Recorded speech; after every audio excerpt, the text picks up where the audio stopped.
Assalamualaikum warahmatullahi wabarakatuh.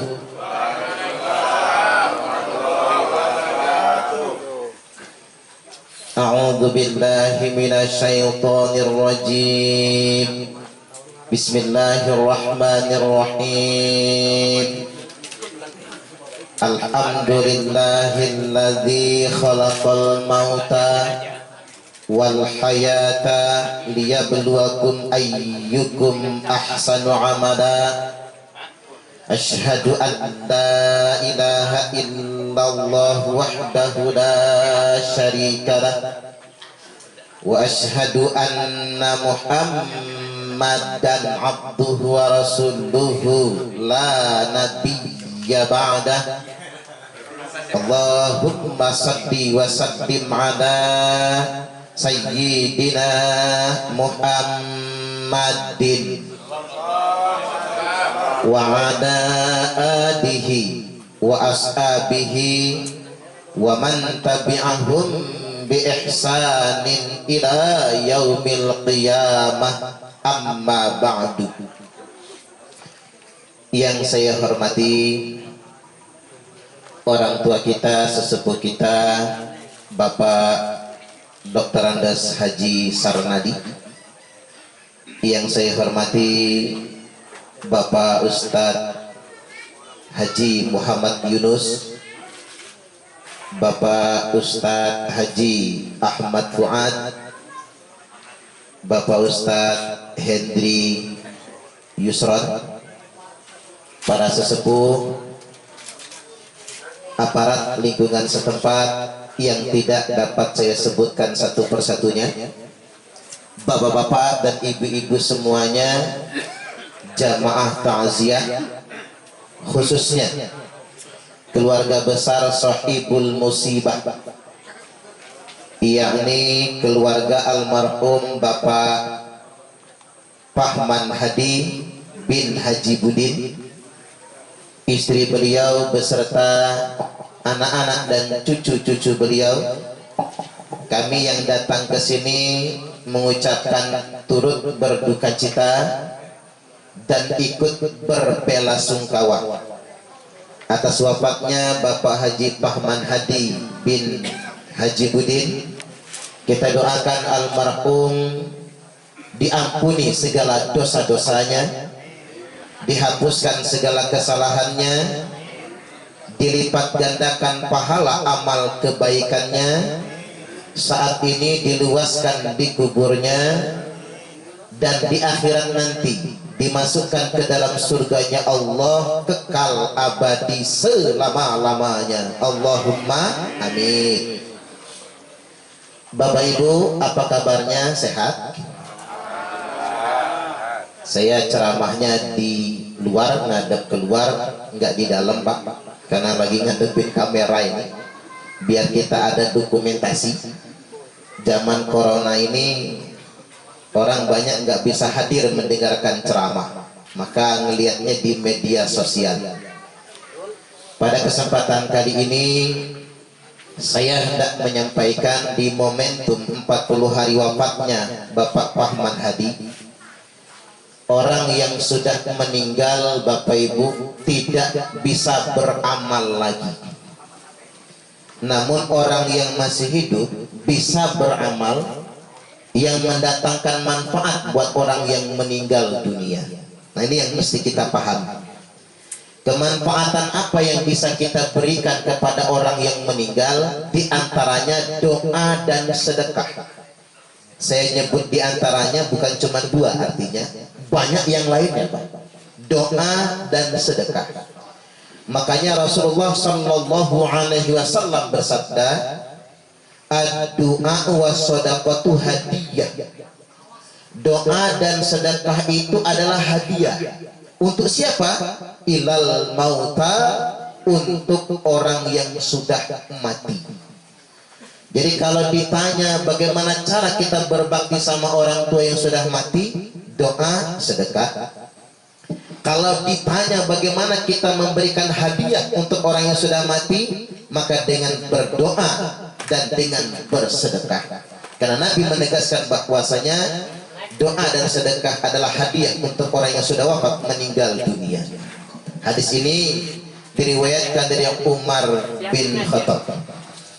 Nah, Umar berkata, Bapak Ibu, ini terkait dengan kegiatan kita malam ini. Umar berkata, as-sadaqatu ba'da dafni, sedekah yang dikerjakan setelah penguburan akan kekal ila salatati ayat, akan kekal sampai 3 hari. Pahalanya itu manfaat buat ahli kuburnya. Sedekah pada 3 hari akan kekal manfaatnya sampai 7 hari. Sedekah pada hari ke-7 akan kekal pahalanya sampai 25 hari. Cuman kita ini nggak pakai selawi, nggak pakai 25 hari. Sedekah pada hari ke-25 akan kekal pahalanya sampai 40 hari. Sedekah pada 40 hari seperti kita malam ini akan kekal pahalanya sampai 100 hari. Dan sedekah pada 100 hari akan kekal pahalanya sampai setahun. Sedekah pada hari ke-setahun, hitungan 1 tahun, kekal pahalanya sampai 3 tahun atau 1000 hari. Karena ada yang bicara, Pak, hitungan begini ini bikinan orang Hindu. Saya jadi bingung, orang Hindu punya Yasin tahlil nggak kira-kira? Yang benar Bapak Ibu, ini keterangan dari Umar bin Khattab, ditulis oleh ulama terkemuka namanya Imam Suyuti dalam kitab Al-Hawilil Fatawi.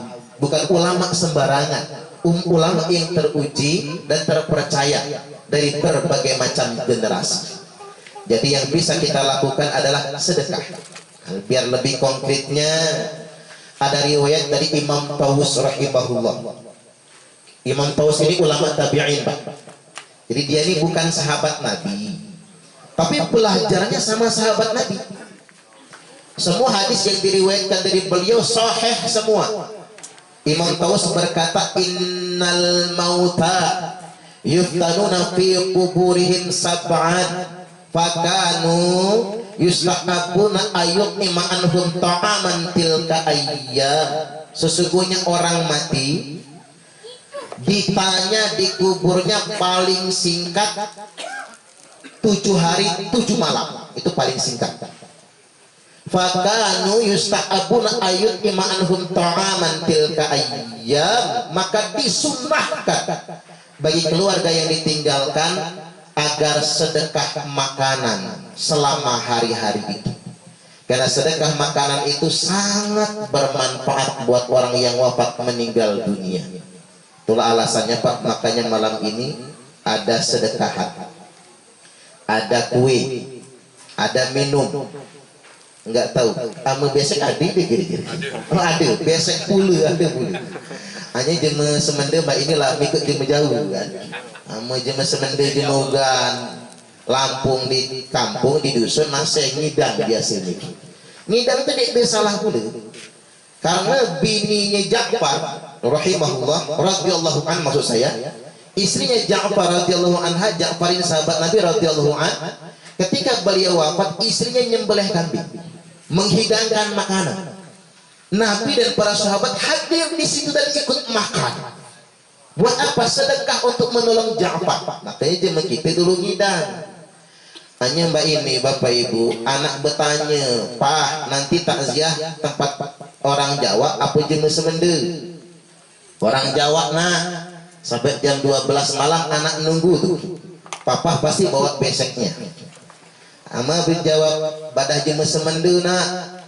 Begitu pulang ke rumah, anak sudah tidur, Pak. Karena apa? Udah tahu nggak kan bakal bawa besek soal ngidang.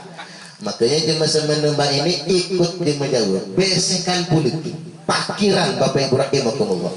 Itulah sebabnya, itu sedekahan sebetulnya untuk orang yang wafat meninggal dunia.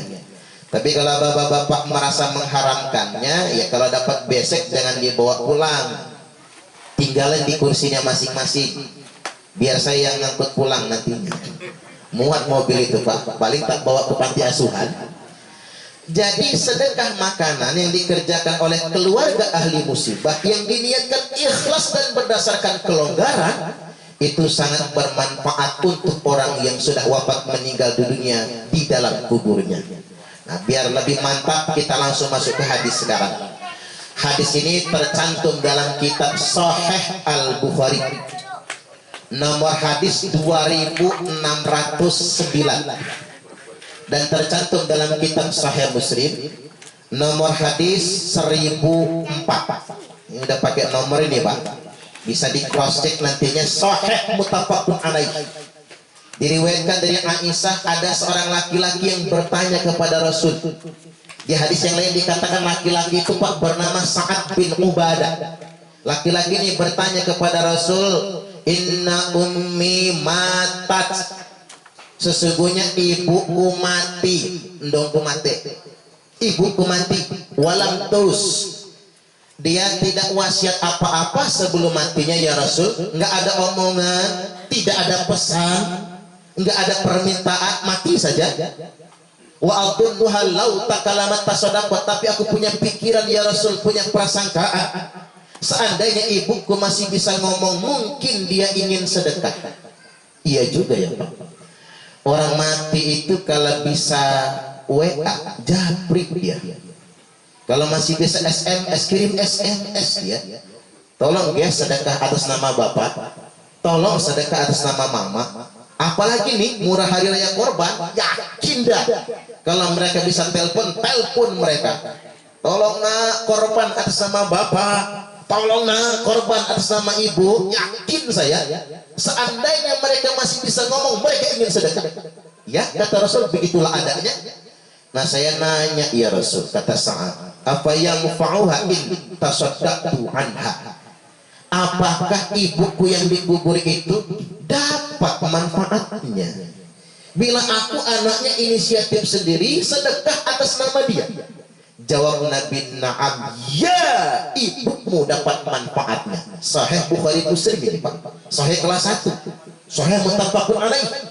Nah di hadis yang lain ditambahkan, saat ini nanya, ayu sedekati afdol ya Rasul, kalau memang begitu apa sedekah yang utama? Nabi menjawab, saqiyul ma, bagikan air minum. Subhanallah.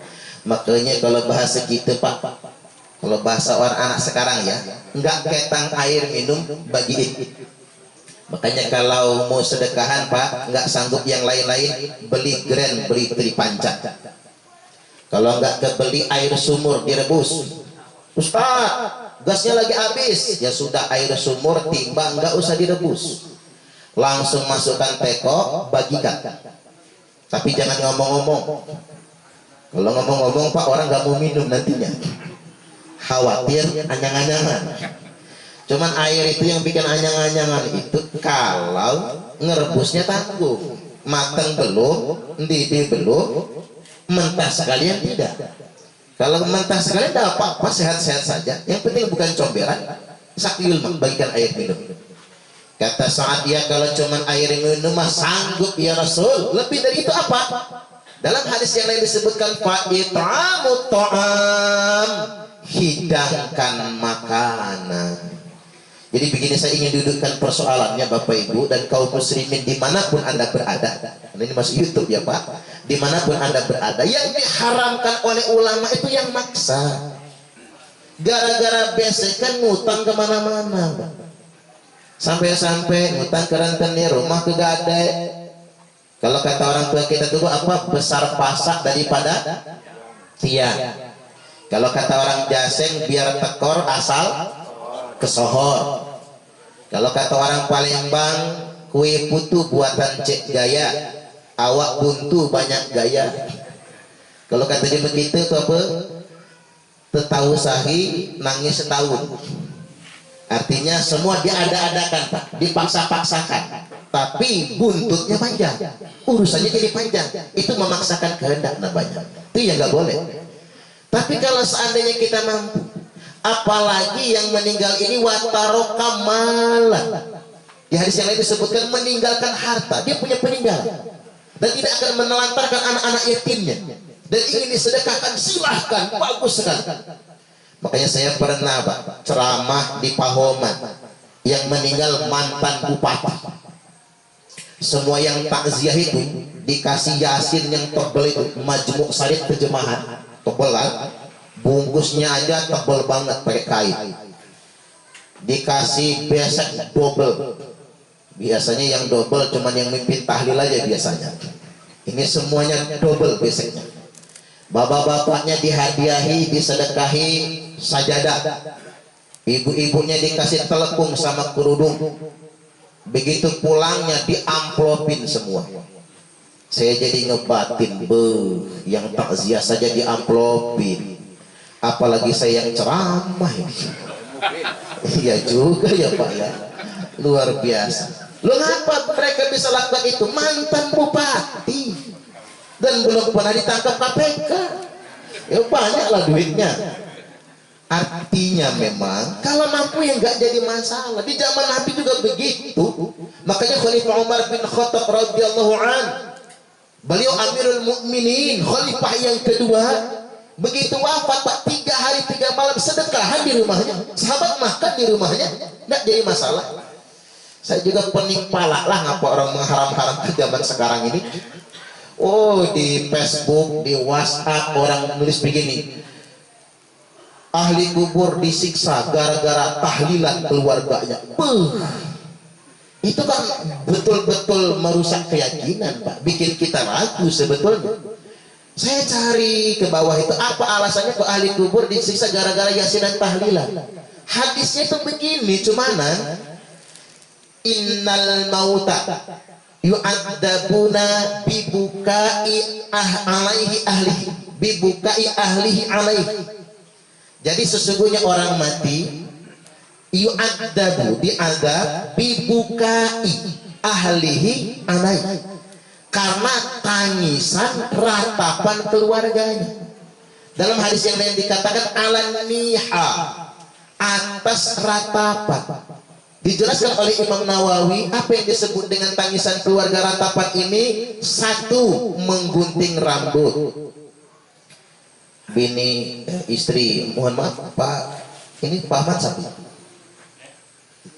istri almarhum Bu Siti Fatimah ya. Bu Siti Fatimah misalnya, begitu Pak Pahman meninggal langsung cukur rambut, dipotong pendek, itu mencukur rambut. Yang kedua, menampar-nampar wajah sendiri. Yang ketiga, nyobek-nyobek baju sendiri. Itu yang disebut dengan ratapan.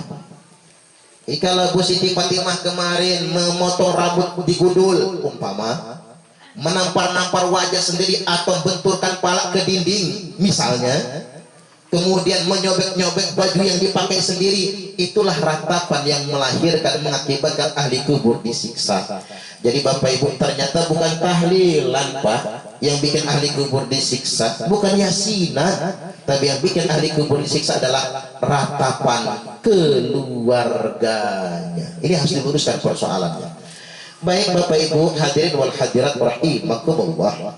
Selanjutnya memang seandainya kita tidak mampu bersedekah dengan makanan, ya juga tidak diberat-beratkan, karena semuanya berdasarkan kelonggaran. Sekarang zaman modern apa? Ada rukun kematian. Mengapa ada rukun kematian? Maksudnya kalau ada yang nggak mampu, nggak memberatkan. Makanya ada sumbangan rukun kematian di lingkungan kita ini berapa? 1 orang, 1 keluarga. 5.000, murah. Kali ke sebulan Pak cuma 60.000, tapi itu aja masih ada aja yang malas bayar. Kadang-kadang ditagih malah marah, protes, saya ini nyumbang terus tapi nggak pernah dapat giliran. Iya minta sama Allah, kan Allah yang menentukan giliran. Berapa sih 5.000 sebulan? Kita ngudut aja sehari bisa 30.000, bahkan 50.000 satu hari ngudut saja. 5.000 untuk rukun kematian. Maksudnya apa? Kalaulah yang meninggal ini orang yang nggak mampu, itu untuk meringankannya agar tidak merepotkan. Yang kedua misalnya ada lagi sumbangan dari pemerintah kota, 1 musibah kematian 1 juta rupiah. Belum lagi yang lain-lainnya, sumbangan yang lainnya. Gunakan itu saja kalau tidak mampu. Ada yang nanya, Ustaz, seandainya saya mengadakan takziahan di rumah tapi nggak ada sedekah apa-apa, air minum aja nggak keluar, nggak apa-apa. Tapi yang datang sedikit biarkan, yang ikhlas saja. Jadi jangan sampai bapak-bapak malam ketiga tahlilan nggak dapat besek, marah. Demi Allah malam ketujuh gua nggak akan datang lagi. Jangan sampai sedemikian rupa. Mengapa demikian? Dikarenakan kita mesti ikhlas. Tapi ketika keluarga ahlu musibah memang ada kelonggaran, silahkan bersedekah. Tapi yang gak ikhlas, yang sering ngedumel, apaan kematian udah kayak pestaan. Saya ingatkan, kalau tidak ikhlas, jangan lakukan.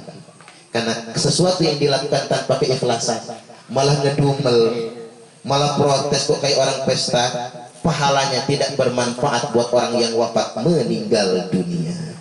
Nah, kembali lagi bahwasanya seandainya kita tidak mampu bersedekahnya pakai harta, ada cara lain, yakni dengan cara membacakan Al-Quran.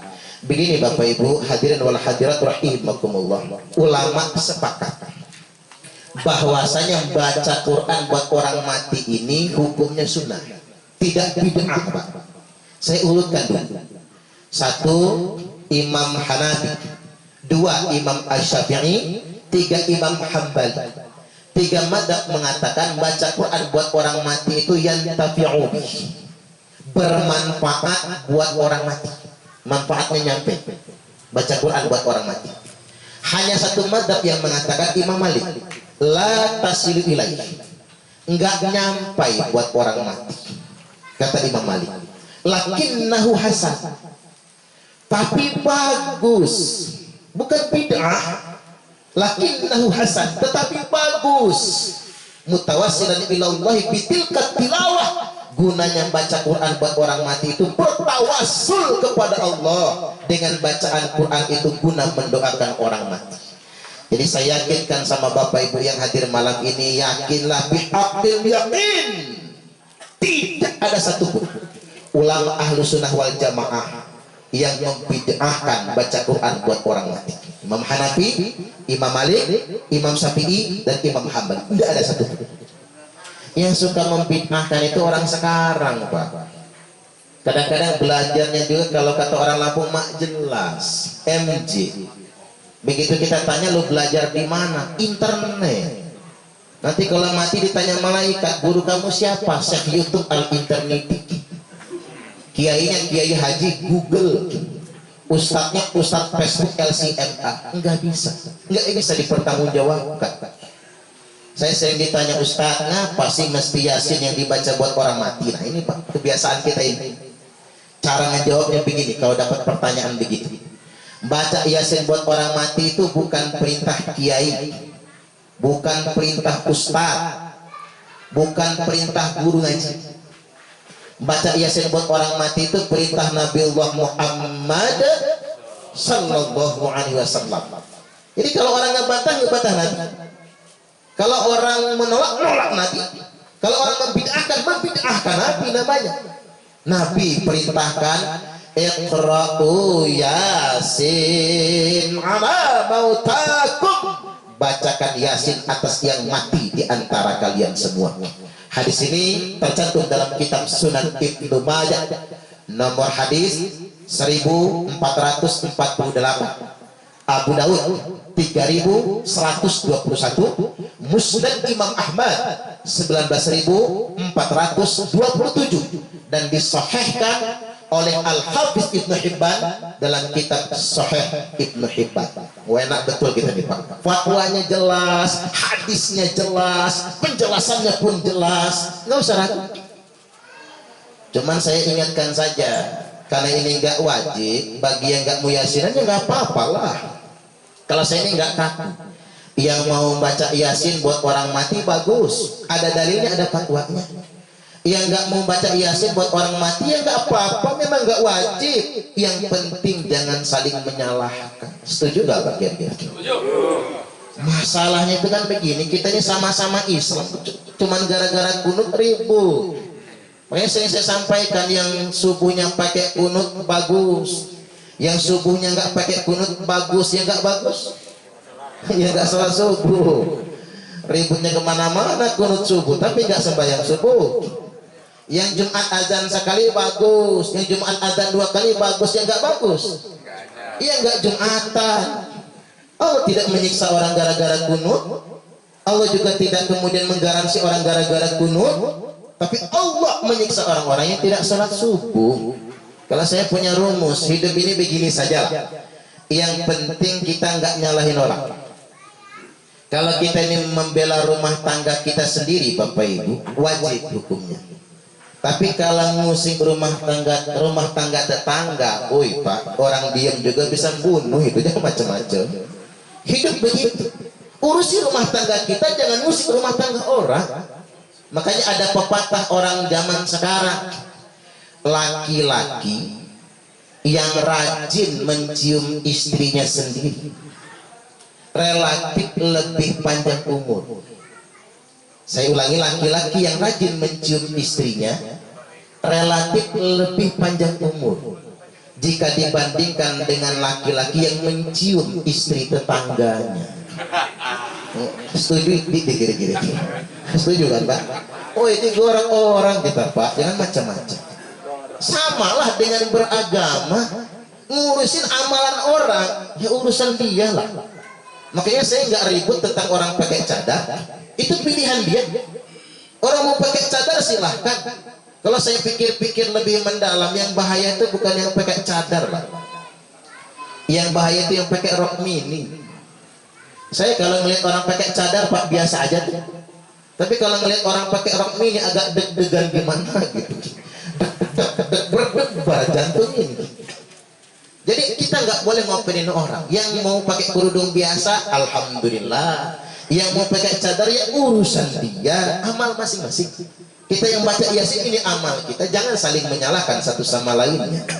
Karena begini, kalau kita mudah saling menyalahkan bahaya. Banyak pesan kakek saya, Ngan, kamu boleh ngolah agama, tapi satu pesan, jangan merasa paling benar. Ngapa kata saya? Kamu pikir sendiri kata dia. Setelah saya pikir-pikir, oi benar Pak.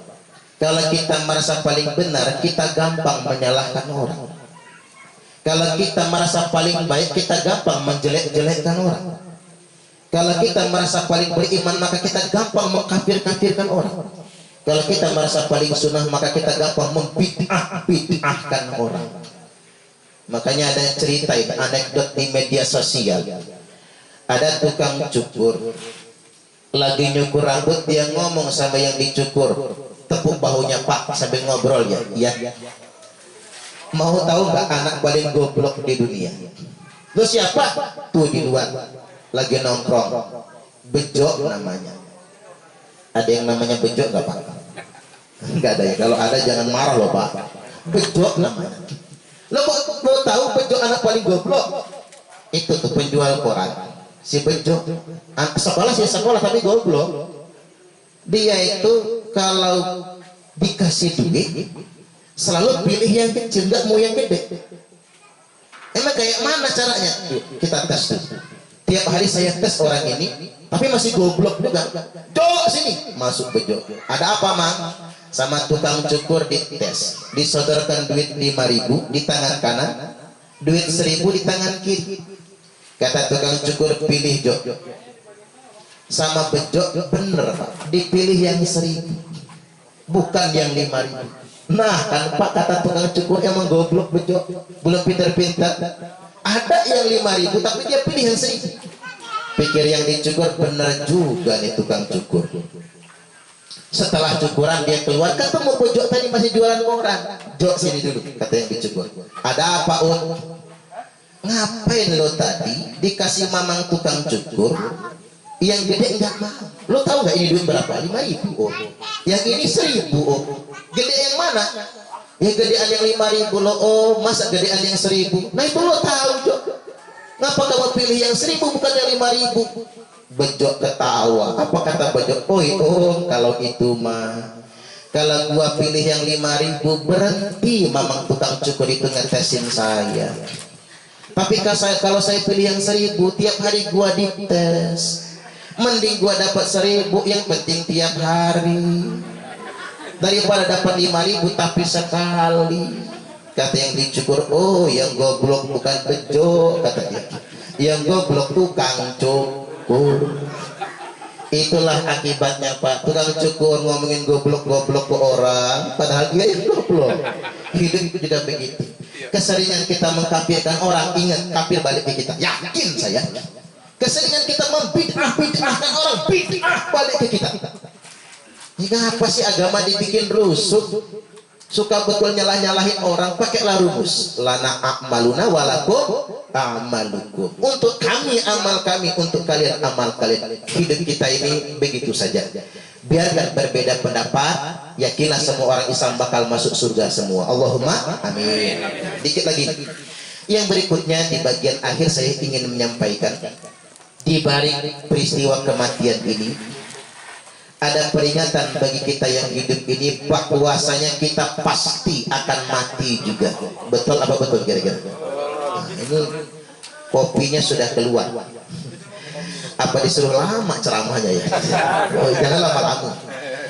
Protokol kesehatannya Pak, kalau ceramah nggak boleh lama-lama katanya. Padahal saya yang nggak pengen lama. Hanya lah dapat kopi, ngopilah dulu. Karena katanya obat corona itu corona juga. Kopi, rokok, nasi. Kopi, rokok, nasi. Banyak ngopi, banyak makan nasi, banyak ngudut, ngerokok Pak. Insya Allah nggak kena corona. Katanya seperti itu. Allahumma amin. Tapi ngopi, saya kasih ilmu dikit ini. Saya sebelum lanjutkan sedikit, kasih ilmu dikit tentang kopi. Kalau Bapak Ibu kena virus demam flu, itu kan virus tuh. Ya sama sejenis dengan corona juga, cuman efeknya aja yang berbeda. Kena demam flu, palak sudah pening, rasanya udah nggak enak Pak, bikin kopi. Boleh pakai gula juga, nggak apa-apa, kecuali kalau orang kencing manis. Ya. Bikin kopi tapi harus mendidih, matang di kompor. Nggak boleh air dalam termos. Air mendidih, bikin kopi, langsung diminum pakai sendok, habiskan. Jadi jangan nunggu dingin. Setelah 30 menit bikin kopi lagi yang sama, minum lagi pakai sendok, langsung beser itu, kencing terus, kencingnya jernih, bakterinya keluar, demamnya langsung sembuh. Jadi ternyata kopi membunuh virus flu, termasuk corona mudah-mudahan ya. Allahumma amin. Pantas di Lampung jarang yang kena corona ya Pak. Banyak yang ngopi soalnya. Itu bisa membunuh bakteri.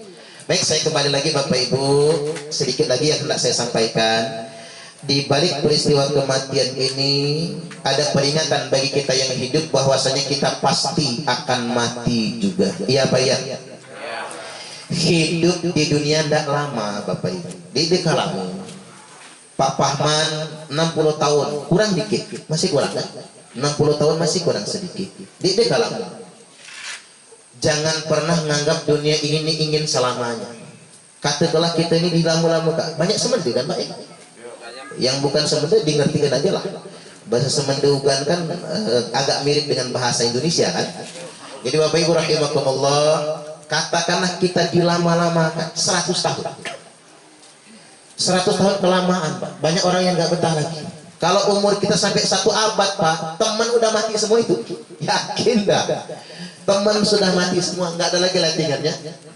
Anak-anak jangan sudah mati duluan.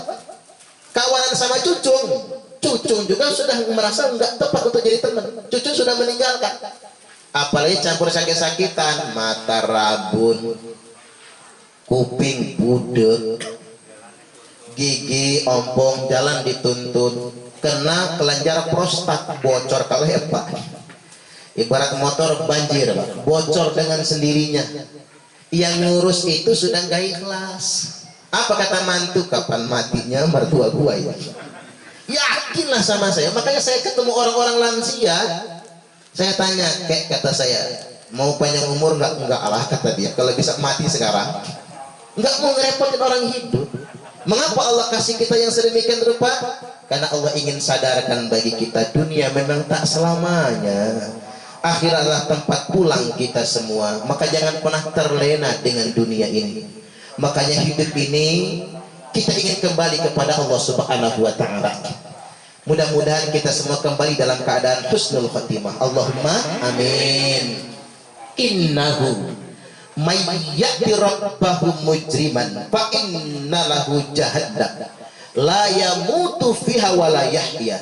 Sesungguhnya barang siapa yang matinya ketemu Allah dalam keadaan berbuat maksiat, dalam keadaan berbuat dosa, maka baginya neraka jahanam, tidak mati di dalamnya, tidak juga hidup di dalam neraka itu. Wa may ya'tihi mu'minan qad 'amila shalihat, dan sebaliknya barang siapa yang matinya dalam keadaan beriman dan dalam keadaan beramal solih, dibuktikan dengan amal solih, faulaika lahumud darajatul ula, maka bagi mereka akan mendapatkan derajat yang tinggi. Pilihan kita itu meninggal husnul khatimah. Kalaupun tidak bisa Bapak Ibu meninggal husnul khatimah, mudah-mudahan kita mati dalam keadaan sudah bertaubat kepada Allah. Allahumma amin. Karena ada doa kita Pak, kalau bapak-bapak hafal karena sering dibaca, wa taubatan qoblal maut, taubat sebelum mati. Itu Pak luar biasa doa itu. Karena kalau orang sudah bertobat sebelum mati, yakin tidak akan disiksa dia, yakin tidak akan disiksa. Saya kasih pemahamannya begini. Ada di zaman dulu Nabi sampaikan dalam hadis Sahih Bukhari Muslim, orang yang sepanjang hidupnya mengerjakan amalan ahli neraka, sampai tidak ada jarak antara dirinya dengan sahasta, kecuali dengan neraka kecuali tinggal sahasta. Sahasta itu apa bahasa kita? Sesiku ya Pak. Tidak ada jarak antara dirinya dengan neraka kecuali tinggal sahasta. Tapi sesaat lagi dia mau masuk neraka, dia kerjakan amalan ahli surga, lalu dia mati, akhirnya masuk surga. Subhanallah. Ini nggak mungkin bohong lah Nabi. Apalagi hadis ini Sahih Bukhari Muslim. Luar biasa. Mengapa demikian? Karena dia sudah sempat bertaubat sebelum kematiannya. Makanya saya mengandai-andaikan ini. Jangan-jangan Jupe masuk surga Pak. Tahu Jupe nggak kira-kira? Julia Perez. Nanti bapak-bapak begitu ke surga ketemu Jupe, kaget, nah Jupe ya. Iya ini Bang Adil Atmaja ya. Ya ngapain kamu ke surga? Ya iyalah. Enggak, gimana caranya kok bisa ke surga? Ya surga bukan punya kita, punya Allah. Loh kamu kan matanya Gaston Castanyo. Coba diceritakan gimana ceritanya. Begini kata Jupe, waktu saya hidup nih jadi artis terkenal tuh, saya ini masih muda, sakit parah, kena kanker, bawa ke luar negeri, duit habis, semua habis, rambut pun habis, sampai botak kepala Jupe itu Pak. Semuanya habis, pulang nggak bisa ngobatin lagi. Begitu pulang malaikat datang, Jupe, kata malaikat, apakah kalau kamu mati sekarang nih dosamu lagi habis? Lo kok habis? Dikafarat oleh penyakitmu. Itulah hebatnya Pak umat Islam itu. Kalau dia sakit, dosanya dikafarat, dihapuskan dengan sakitnya itu. Jangankan kanker kayak Jupe, sakit pala saja menghapuskan dosa 40 hari 40 malam. Makanya kalau bisa bapak-bapak ini pening pala 40 hari sekali. Antum aja bobodrek, paramek gitu, 40 hari pening pala nggak apa-apa, walaupun peningnya karena utang ya, atau tagihan jatuh tempo, itu menghapuskan dosa. Apalagi kanker kayak Jupe, dosamu lagi habis. Kalau kamu taubat sekarang lalu kamu mati, kamu masuk surga, bangkit hari kiamat tanpa dosa sama sekali. Tapi kalau kamu panjang umur, pacaran lagi sama Gaston, kamu bikin maksiat, jangan-jangan kamu dimatikan dalam keadaan berbuat dosa. Kalau gitu kata Jupe, udahlah matiin aja saya sekarang, cabut nyawanya, takdirkan aja oleh Allah, Jupe mati tanpa dosa sama sekali. Ini kira-kira ya Pak, nggak beneran ini. Benerannya wallahu a'lam, Allah maha tahu. Makanya saya sering sampaikan begini, jangan terlalu membenci orang lain. Kesal boleh, benci jangan. Marah boleh, benci jangan. Ngambek boleh, benci jangan. Marah itu emosi, kesal itu manusiawi, ngambek itu biasa bagi ibu-ibu, benci yang jangan, karena itu penyakit. Mengapa kita nggak boleh benci?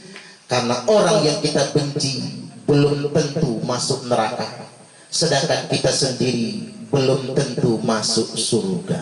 Betul nggak kira-kira? Terakhir saya sampaikan, Nabi berdoa kepada Allah, ya Allah, terimalah taubat umatmu. Kata Allah, ku terima taubat umatmu kalau mereka bertobat setahun sebelum ajal. Wih, nangis Nabi Pak. Kalau itu takdirmu, kata Nabi, masuk neraka semua umatku. Kata Allah, kalau begitu pepetinlah setengah tahun.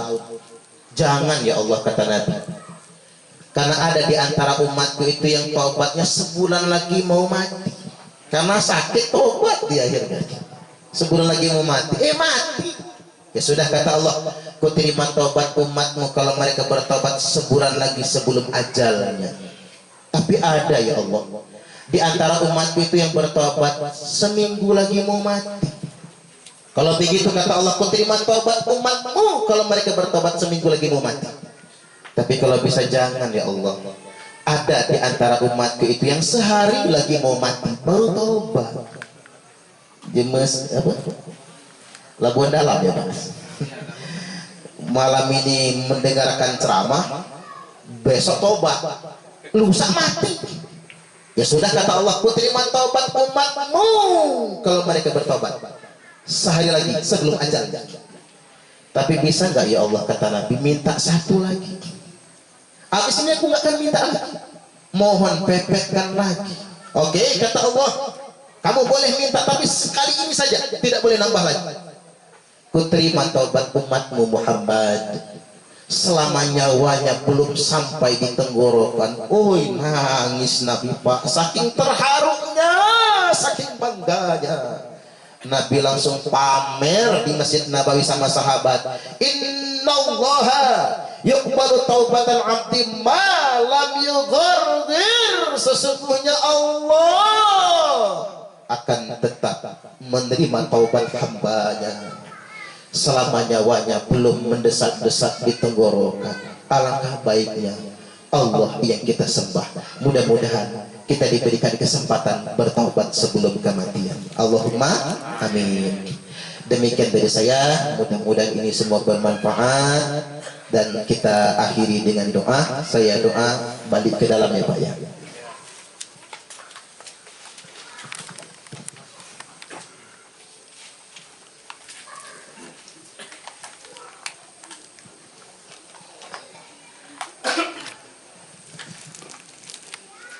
A'udzu billahi minasyaitonir rajim. Bismillahirrahmanirrahim.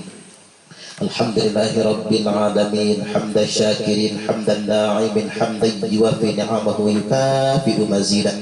Ya Rabbana lakal hamdu kama yanbaghi li jalali wajhikal karimi wa 'azimi sultanik.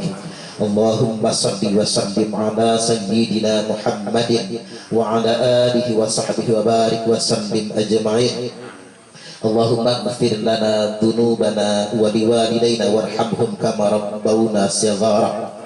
Allahumma taqabbal wa awsil thawaba ma qara'nahu minal qur'anil azim wa ma hallalna wa ma sabbahna wa ma astaghfarna wa ma sallayna hadiyatan ila habibina wa syafi'ina wa qurrata a'yunina sayyidina Muhammadin sallallahu alaihi wasallam wa alihi wa azwajihi wa auladihi wa dhurriyyatihi wa li ikhwatihi minal anbiya'i wal mursalin wal awliya'i wash syuhada'i was salihin wa sahabati wat tabi'ina wal ulama'il 'amilin wal musannifin al mukhlisin wal mujahidin fi sabilillahi rabbil alamin. Allahumma taqabbal wa awsil thawaba ma qara'nahu minal qur'anil azim wa ma hallalna wa ma sabbahna wa ma astaghfarna wa ma sallayna ala sayyidina Muhammadin sallallahu alaihi wasallam hadiyatan ila ruh Pakman Hadi bin Haji Budin wa ila ruh Hamimah binti Setabah wa ila ruh Habibah binti Abdullah wa ila ruh Haji Budin bin Haji Arif wa ila ruh Suwaidi bin Haji Budin wa ila ruh Usman bin Simin wa ila ruh Anwar Syahadat bin Simin wa ila ruh Hamidah binti Haji Budin. Allahumma ighfir lahum warhamhum wa'afihim wa'fu anhum. Allahumma ij'al kuburahum raudatan min riyadil jinnan wa la taj'al kuburahum khufratan min khufarin niran ila yaumi yub'atsun. Allahumma la tahrimna ajrahum wa la taftinna ba'dahum waghfir lana wa lahum wa li ikhwanina alladhina sabaquna bil iman wa la taj'al fi qulubina ghillan lil ladzina amanu rabbana innaka ra'ufur rahim. Allahumma inna nas'aluka salamatan fid dini wad dunya wal akhirah wa afiyatan fil jasad wa ziyadatan fil ilmi wa barakatan fil rizqi wa taubatan qabla al maut wa taubatan qabla al maut wa taubatan qabla al maut wa rahmatan indal maut wa maghfiratan ba'dal maut. Allahumma hawwin 'alaina fi sakaratil maut wan najata minan nari wal afwa indal hisab. Rabbana la tuzigh qulubana ba'da idh hadaytana wa hab lana min ladunka rahmah innaka antal wahhab. Rabbana atina fid dunya hasanah wa fil akhirati hasanah wa qina adzaban nar. Wa sallallahu ala sayyidina Muhammadin wa ala alihi wa sahbihi wa sallam. Walhamdulillahil alamin bi barakatil Fatihah. A'udzu billahi minasyaitonir rajim. Bismillahirrahmanirrahim. Alhamdulillahirabbil alamin. Arrahmanir rahim. Maliki yaumiddin. Iyyaka na'budu wa iyyaka nasta'in. Ihdinas siratal mustaqim. Ghairil maghdubi 'alaihim. Amin amin ya Allah, amin ya rabbal alamin. Allahumma inna kunna natawassalu ilaika binabiyyina sayyidina Muhammadin sallallahu alaihi wasallam wa bitilka tilawah wa bihadzal majlis wa bi suratil Fatihah. Allahumma dafa'annal ghala wal bala wal waba min wabah corona. Allahumma dafa'annal waba min wabah corona. Allahumma dafa'annal waba min wabah corona wa suyufal mukhtalifata wasyada'ida wal mihad ma dhahara minha wa ma batan min baladina hadha Indonesia khassah wa min buldanil muslimin 'ammah innaka 'ala kulli syai'in qadir. Waqtika subhana rabbika rabbil 'izzati 'amma yasifun. Assalamu 'alal mursalin walhamdulillahi rabbil alamin. Taqabbalallahu minna wa minkum.